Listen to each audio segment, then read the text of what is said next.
আসসালামু আলাইকুম, স্বাগত জানাচ্ছি বিডি চ্যানেল 4 রাতের সংবাদে। সাথে আছে আমি লৌরা চৌধুরী। শুরুতে আলমগীর হোসেন সিটি সংবাদ শিরোনাম।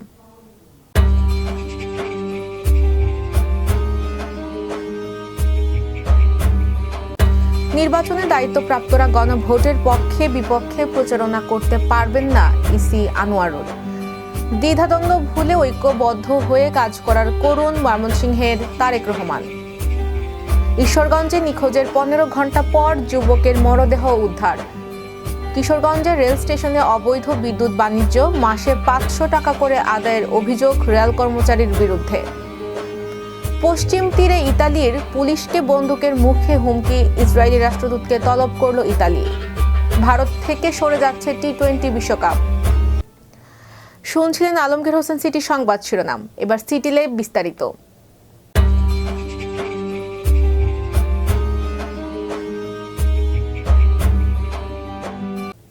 নির্বাচনী দায়িত্ব পালনকারী কর্মকর্তারা গণভোটের প্রচার করতে পারবেন, তবে তারা পক্ষে বা বিপক্ষে প্রচার করতে পারবেন না বলে জানিয়েছেন নির্বাচন কমিশনার মোহাম্মদ আনোয়ারুল ইসলাম সরকার। তিনি বলেন, মাঠ পর্যায়ে পরিদর্শন করে যেটুকু দেখতে পাচ্ছি, নির্বাচন কমিশন মনে করে অতীতের অনেক নির্বাচনের চেয়ে এবারে নির্বাচনে মাঠের পরিবেশ অত্যন্ত চমৎকার আছে।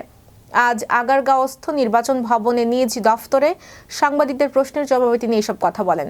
গণভোটের বিষয়ে কমিশনের অবস্থান কি? প্রশ্নের জবাবে ইসি আনোয়ারুল ইসলাম বলেন, আমাদের বক্তব্য হচ্ছে গণভোটের জন্য আমরা উদ্বুদ্ধ করছি। নির্বাচনী কাজের দায়িত্বে যারা থাকবেন তারা আইনগতভাবে কোনো পক্ষে কাজ করবেন না। এটি নির্বাচনী দায়িত্বে রিটার্নিং অফিসার, সহকারী রিটার্নিং অফিসার এবং অন্য যারা নির্বাচনী দায়িত্ব পালন করবেন তারা গণভোটের প্রচার করবে, কিন্তু পক্ষে বিপক্ষে যাবে না। এবার ম্যাপেল ইন্টারন্যাশনাল স্কুল স্থানীয় সংবাদ।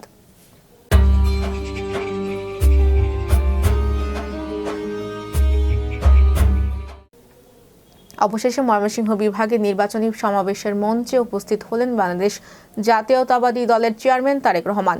নির্বাচনী প্রচারের 5ম দিনে ঢাকার বাইরে এটি ছিল তার তৃতীয় সমাবেশ।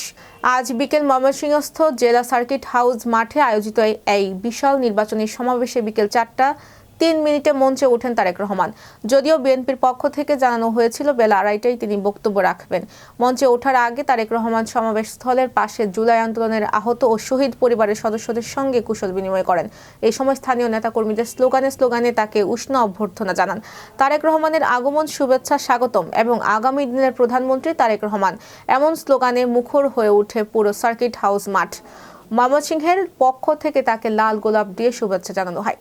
মঞ্চে ওঠার পর স্থানীয় নেতারা তারেক রহমানের কাছে ময়মনসিংহের তারাকান্দা উপজেলাকে পৌরসভায় উন্নীত করার দাবি জানান। তারেক রহমানের বক্তব্যের আগে ময়মনসিংহ বিভাগের 24টি আসনের ধানের শীষের প্রার্থীরা একে একে মন্তব্য রাখেন। ময়মনসিংহের ঈশ্বরগঞ্জে পুকুরে গোসল করতে নেমে নিখোঁজ হওয়ার প্রায় 15 ঘন্টা পর মোহাম্মদ ইমরান নামে এক যুবকের মরদেহ উদ্ধার করা হয়েছে। 26 জানুয়ারি সকালে ময়মনসিংহ ফায়ার সার্ভিসের একটি ডুবুরি দল ঈশ্বরগঞ্জ উপজেলার জাটিয়া ইউনিয়নের নিজ তুলন্দর গ্রামে বাড়ির উত্তর পাশে এক প্রতিবেশীর পুকুর থেকে তার মরদেহ উদ্ধার করে। নিহত ইমরান ওই গ্রামের ইদ্রিস আলীর ছেলে।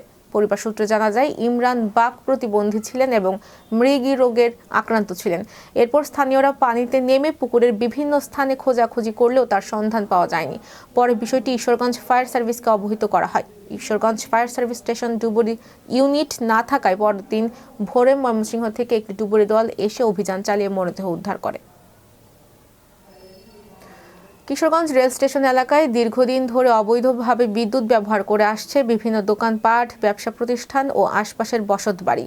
এসব অবৈধ সংযোগের বিনিময়ে প্রতি মাসে জনপ্রতি 500 টাকা করে আদায়ের অভিযোগ উঠেছে রেলওয়ে এক কর্মচারীর বিরুদ্ধে, যাকে স্থানীয়রা টিপু মামা নামে চেনেন। স্থানীয়দের সঙ্গে কথা বলে জানা যায়, রেল স্টেশনের বৈধ বিদ্যুৎ লাইনের সঙ্গে কোনো ধরনের মিটার বা সরকারি অনুমোদন ছাড়াই সংযোগ দিয়ে বিদ্যুৎ সরবরাহ করা হচ্ছে। এসব সংযোগ দীর্ঘদিন ধরে চালু থাকলেও সংশ্লিষ্ট কর্তৃপক্ষের কার্যকর নজরদারি নেই বলে অভিযোগ উঠেছে।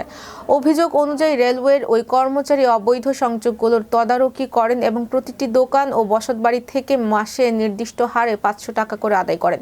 তবে এই অর্থ আদায়ের বিপরীতে কোনো রসিদ বা প্রাতিষ্ঠানিক হিসাব দেওয়া হয় না। নাম প্রকাশে অনিচ্ছুক এক দোকানদার বলেন, দীর্ঘদিন ধরেই এভাবে বিদ্যুৎ ব্যবহার করছি।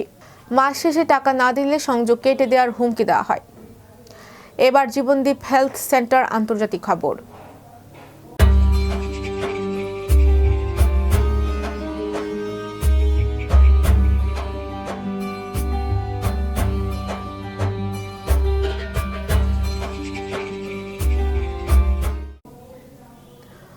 অধিকৃত পশ্চিম তীরে দায়িত্ব পালনকালে 2 ইতালির সামরিক পুলিশকে বন্দুকের মুখে হুমকি দেওয়ার ঘটনায় ইসরায়েলের রাষ্ট্রদূতকে তলব করেছে ইতালি। সোমবার ইতালির পররাষ্ট্র মন্ত্রণালয় এক বিবৃতিতে এ তথ্য জানিয়েছে। বিবৃতিতে বলা হয়, রোববার পশ্চিম তীরের রামাল্লার কাছে একটি গ্রামে ইউরোপীয় ইউনিয়নের রাষ্ট্রদূতের সম্ভাব্য সফরের আগে স্থান পরিদর্শন গেলে 2 ইতালির সামরিক পুলিশকে এক সশস্ত্র ইসরায়েলি ব্যক্তি থামিয়ে দেয়। সরকারি সূত্রের বরাতে জানা গেছে, ওই ব্যক্তি, যাকে একজন ইসরায়েলি বসতি স্থাপনকারী বলে ধারণা করা হচ্ছে, ওই পুলিশ সদস্যকে বন্দুকের মুখে হাঁটু গেড়ে বসে থাকতে বাধ্য করে এবং তাৎক্ষণিকভাবে জিজ্ঞাসাবাদ করে। এবার সিটি কনভেনশন হল খেলার খবর।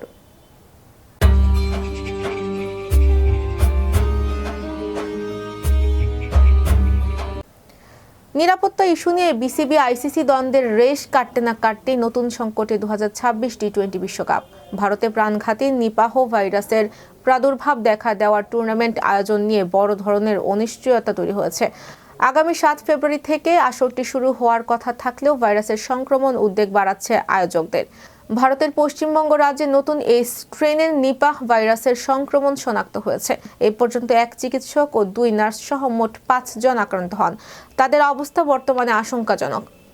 সংক্রমণ ঠেকাতে অন্তত 100 জনকে কোয়ারেন্টিনে পাঠানো হয়। স্বাস্থ্য বিশেষজ্ঞরা সতর্ক করেছেন যে সংক্রমণ আরও বাড়লে বিশ্বকাপের লজিস্টিক্স, নিরাপত্তা পরিকল্পনা এবং খেলোয়াড়দের যাতায়াত ব্যবস্থা মারাত্মকভাবে ব্যাহত হতে পারে। প্রিয় দর্শক, এই ছিল বিডি চ্যানেল 4 রাতের সংবাদ। সবাইকে পরবর্তী সংবাদ দেখার আমন্ত্রণ জানিয়ে আজকের মতো এখানেই বিদায় নিচ্ছি। সবাই ভালো থাকবেন, সুস্থ থাকবেন এবং নিত্য নতুন সংবাদ পেতে বিডি চ্যানেল 4 ফেসবুক পেজ ও ইউটিউব চ্যানেলের সাথেই থাকুন। আল্লাহ হাফেজ, শুভরাত্রি।